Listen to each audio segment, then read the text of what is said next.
You are joining in the public speaking secrets class. Can you believe it's July already? It is, yes. Oh my goodness. Time flies. I think some people might be out there, you know, the non-doers, they're just partying, they're drinking, they're on the lake. The non-doers. The non-doers. The doers are getting shit done. But the doers are here. They're getting shit done. They're getting That's shit right. done. If you are joining us, make sure you comment. I want to see. Put in the chat. Curtis, we see you in the chat. Yes. All right. Very Catherine, good. these are the doers. Patrick's Very here. good. Daniel's here. Yes. Now notice the setup's a little bit different since we're going to be talking about public speaking, how to be a more confident speaker. So see if we kind of move the table to here so that I could show you different techniques. I'll walk back and forth. By the way, if you can hear me loud and clear, put in the chat. Yes. Danny's coming on here. We got, wow, chat's blowing up here from Jakarta. We got Danny, we got Nathan, we've got Bronson, we've got Samuel, Maurice, Jake, Joel, Toe, Boone, Alexander. Yes. Very nice. Very nice. Now, one of the things that if you are tuning in, you're listening to this class from home, two things. Number one, tell me that if you can see the PowerPoint. You can see our PowerPoint as well as Sifu on video. That's on the video. That's number one. Number two, you will get more out of today's class or tonight's class, depends on your time zone, if you are standing up.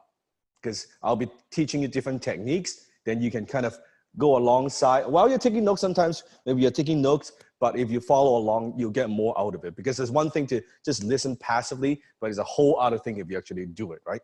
Does that make sense?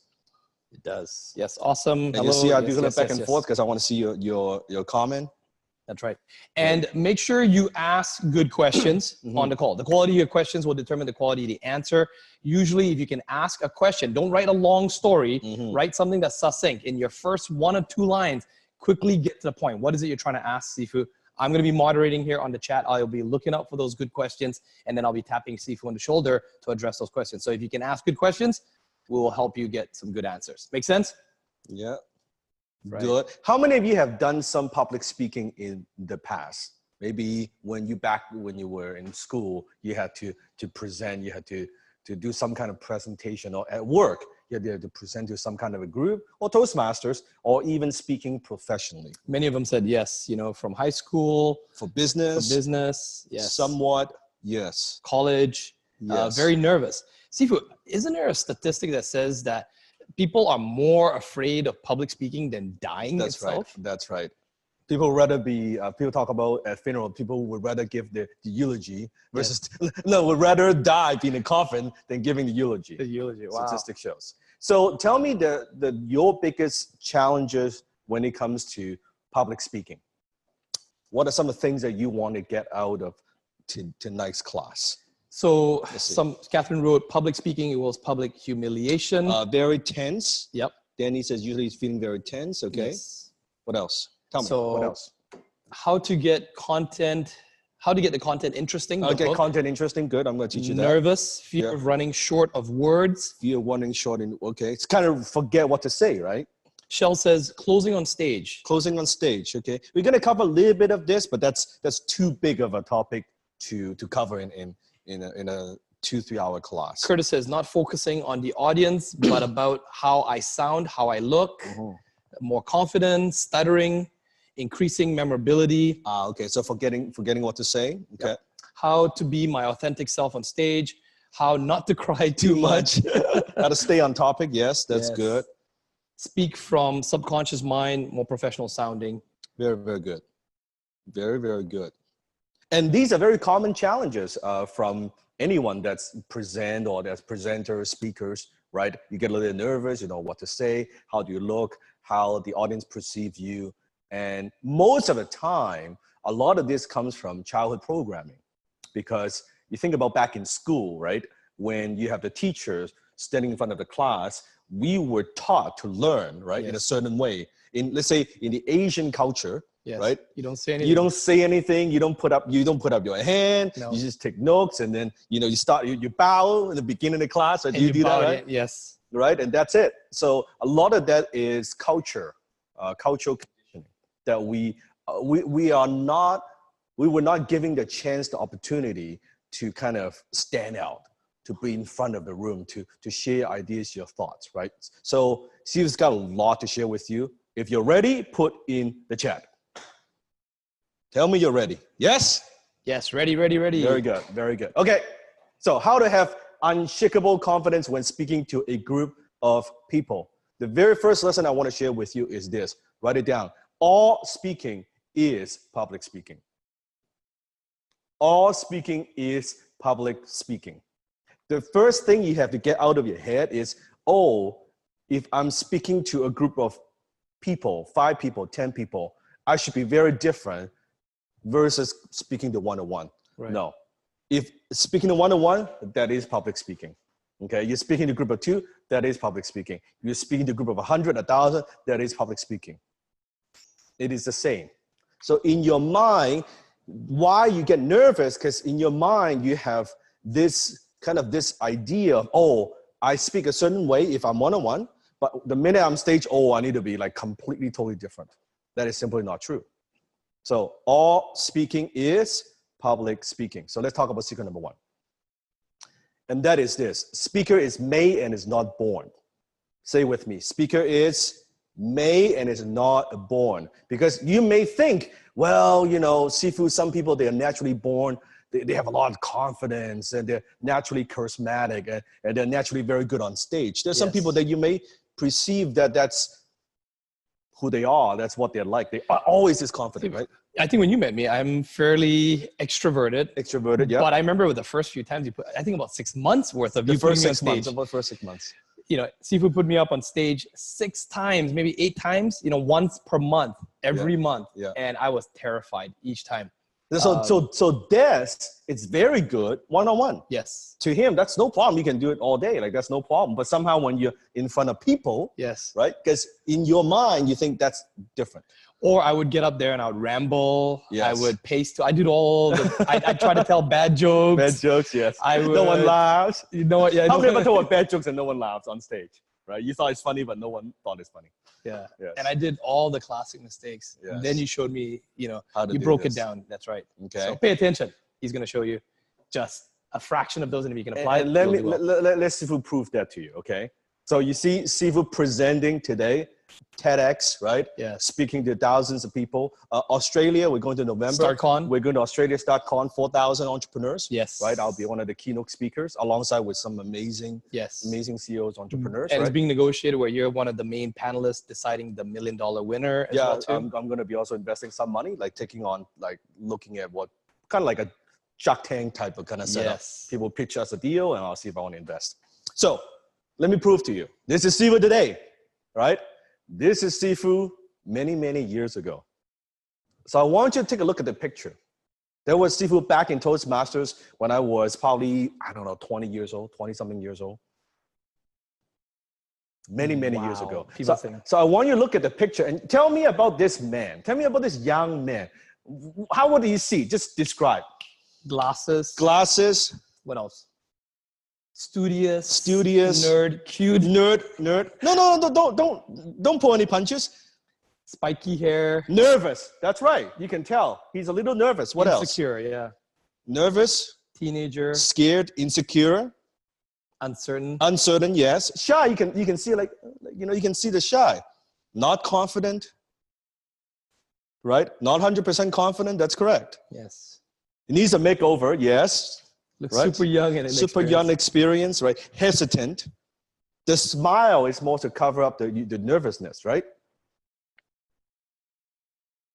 Hasn't met Jenny yet. That's right. That's right. No red suit. Oh, no red suit. No red suit. Yeah. So what I'm saying is this: you could see that's where Sifu came from. So I know for a fact, speaker is made, not born. So the speaker that you see today, the communicator you see me today presenting and teaching to millions around the world, guess what? I learned how to do this. It is not natural. It is not natural born skill. Everything that I do, the skills that I have, I developed it, I honed the skill, and I learn it. I learn it one at a time. So don't be giving me an excuse, oh, Sifu, I'm not good looking, I'm not naturally charismatic, I'm not this, I speak with an accent, all this. I don't want to hear any of those fucking excuses. None. Because if I could go from that, what you see, to this, at least you can improve. Yes?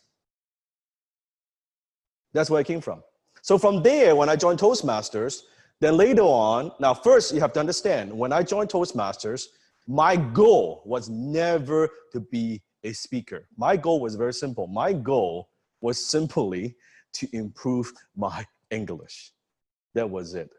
Because I was shy, I was nervous, and I thought maybe joining Toastmasters, in case you don't know what Toastmasters is, it's a nonprofit speaking kind of club, right? You go there and you would practice in front of people and people give you feedback. And I joined Toastmasters because I wanted to improve my English, reduce my accent just by a little bit. That was it. That was my goal, right? So after I joined Toastmasters, I was practicing and practicing and practicing, and I was showing up. What's the word? Showing up every single week.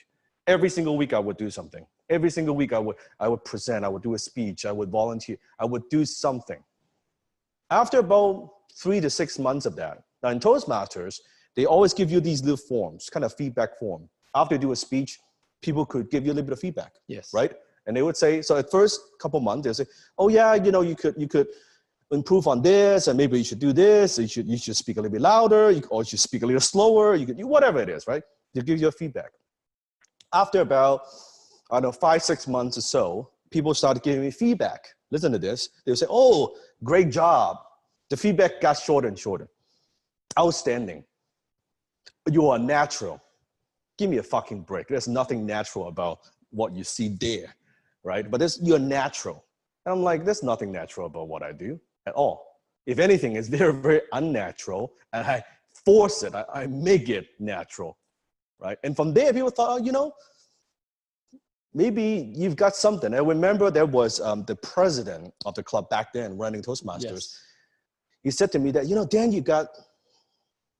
there's something about you. You've got, he calls it an X factor. Mm. There's something about you that on stage, even though your English is not the best and your delivery is not the best, but there's something about the way you communicate that people resonates with you somehow. Right. Maybe because you're not so perfect. Maybe because you speak with an accent. I don't know. So, oh, that's interesting. Mm-hmm. So then from there, I don't know how, I don't know why, but I was studying a lot of the great speakers like Tony Robbins and yes. a lot of great people. Back then, Zig Ziglar, yes, the old days. So a lot of speakers, and I thought to myself, wouldn't it be great if someday I could do that? That was it. Mm-hmm. I had this thought, if someday I could be on stage just like them, and I could talk to people, I could inspire people. Like, wouldn't that be awesome? That was just kind of like you know, when you were a kid, a dream, like a thought, like, wouldn't it be nice? Like, yes. It's like, I saw that car, wouldn't it be nice if I had that car? Or right. you see something on a magazine, wouldn't it be nice if I can go on there for vacation? And that was it, right? Because I was listening to these like motivational tapes. Yes. Cassette tapes, by the way. Yes. Right? Cassette tapes back then. I know yellow young people, they're like, Seafood, what is cassette tape, man? Like, no, not CD, before CD, like cassette tape. Anyway, so I had that thought. And because of, as I was learning about, you know, different high income skills, and I was already very entrepreneurial. Mm-hmm. So even though, a lot of entrepreneurial activities I was doing, copywriting. Was on computer. It was computer, like hiding behind a computer. I didn't have to deal with people. Right. I didn't have to deal with people. But because I was so good at it, I was making very good living as a young guy. And people started asking me, like, how do you do what you do? Mm-hmm. And I was like, okay, what do you mean? Like, you just do this. I show them on the computer. I do my kind of geeky kind of thing, right? I do my thing. I say, okay, here we go. Yep. And they're like, what did you do? Like, can you show us more? I said, what do you mean? Like, okay, here we go. This is how you do it. Like, SEO. Yeah, like, just do this stuff. Like, to me, because it's so second nature. They're like, no. Like, can you teach us? Mm-hmm.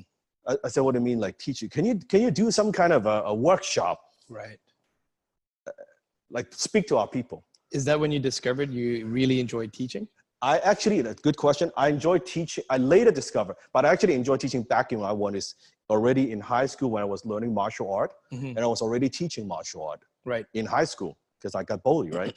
So from there, I didn't know what it was like. I didn't know it's called teaching. Right. I just knew I like to share Right. what I do and what I know. And when I see people using and using what I teach and it's impacting their lives, I get a kick. I get a kick out of it, right? I remember a phrase once: "Learn, do, teach." That's right. And then I also remember you telling the story. There's a video, a YouTube video of you That's where right. you talk about when That's you're right. at school, you got bullied. Then when you did martial arts, you used to have like all the other kids come out. And Yes. so that's when it started, really? That's when I started. Wow. Okay. Yeah. So it was back in high school in cafeteria that I would just in lunchtime I would teach martial art. Right? Is it a way for you to better your skill when you learn, you do it, and then of course naturally if you have to teach It is, but back then I didn't think about that. Got it. It's just something that I do. It's just like, oh, you asked me. I didn't charge anything. Right. If you asked me, well, what would you? I said, you just do this, and I was just thought you asked me, and then I share with you. I guess the problem with a lot of people that do learn, do, teach is they don't even do it properly. They're trying to teach it, so now they're teaching the shit to other people. That's right. Right. Okay. That's right. So from there, as I was teaching at like this Toastmasters back then, you can see me in the middle, right? That was my father's jacket, right? Right, back in Toastmasters, right? Yeah, like that's me in the middle. You can see right there. Now, at the time, what's very interesting is we had a lot of people who would go through Toastmasters that would come to the club, right? And you would hear stories like, wow, wouldn't it be great if they could be I'd be a professional speaker, including at the time the president who told me I've got an X factor. He wanted to be a professional speaker. Right. Now, but guess what? Over the years, as far as I know, because I still know, as far as I know, guess how many people eventually went on and become a professional speaker? Only you. Yeah. That's right. Zero, except me. Zero. None. Why? Why? Nobody implements, Adam says. Nobody implements, yes. You kept at it, commitment, consistent practice. Consistency, yes. No drive. It's a nice idea to have, but they're not that serious. Many reasons, right? So then I was speaking as a young guy, right? Speaking at, business type setting. Was speaking to people, small group at first, you can see 3 people, 5 people, 10 people, 20 people, right? It wasn't a big crowd. I think I was speaking at a local cash flow club at the time. Oh yeah, you can see the cash flow. Yeah, cash flow club, right? It's small, like in a community center, small group of people. I was 20 somewhat years old, right? I was already, I think at this one I was 23,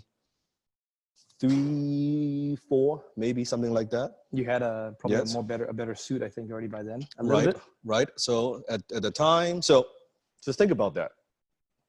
That's how we got started. From there, then to later on, more and more time, more practice to this, to being the opening speaker for TEDx, not once, twice. This is TEDx Stanley Park, I believe. I was speaking to 2,600 people in Vancouver, being the opening speaker in my red suit, from the shy, nervous, uncertain, like kind of young guy to being the opening speaker for TEDx Stanley Park.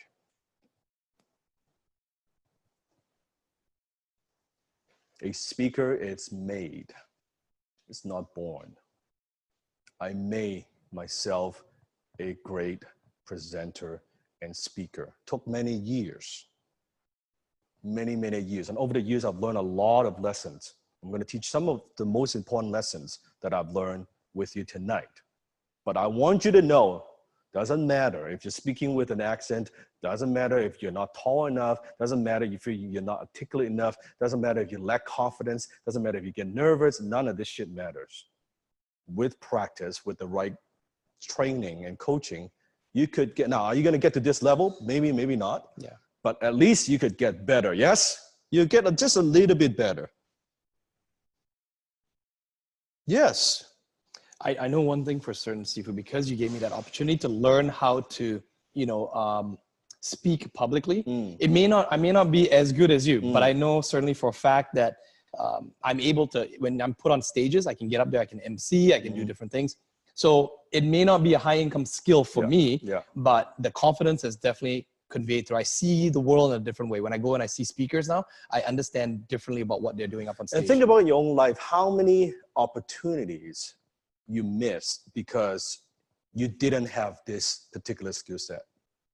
How many opportunities just slip through your fingers when maybe it's in a business setting that, hey, there's an opportunity for you to lead, to present, but you were nervous, so you're like, maybe not me, maybe somebody else, right? Or maybe opportunities where you could speak to a very important client, but because you were nervous, you weren't prepared, you didn't have the skill sets, and you lose the deal. Could that be a possibility? Just want you to think about how many opportunities, how much money you've lost as a result of not having this skill set. Many, too many. It affects the quality of your life. Yes, it builds your confidence too. Adam saying I was offered to speak at TED. Yeah, awesome. Awesome. Very good.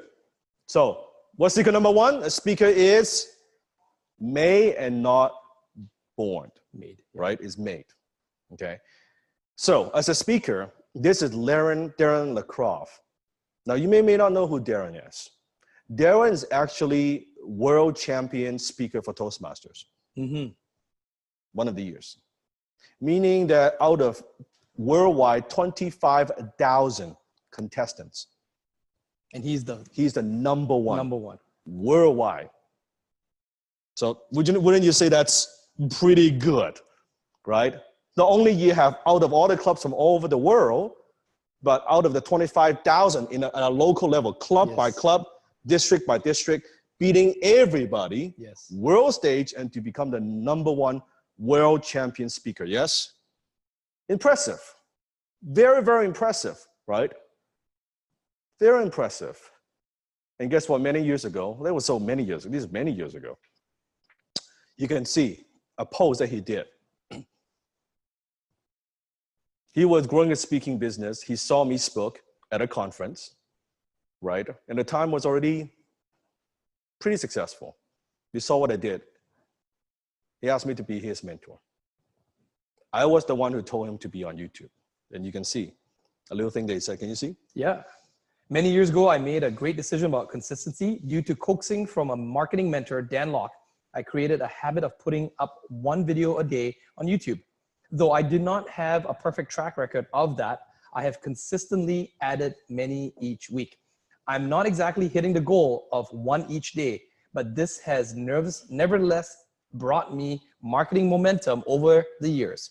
I now have over 2.5 million views on over 1,290 videos. These videos bring me an average of 7,000 views weekly. That was a post from many, many years ago. That's crazy. That's awesome.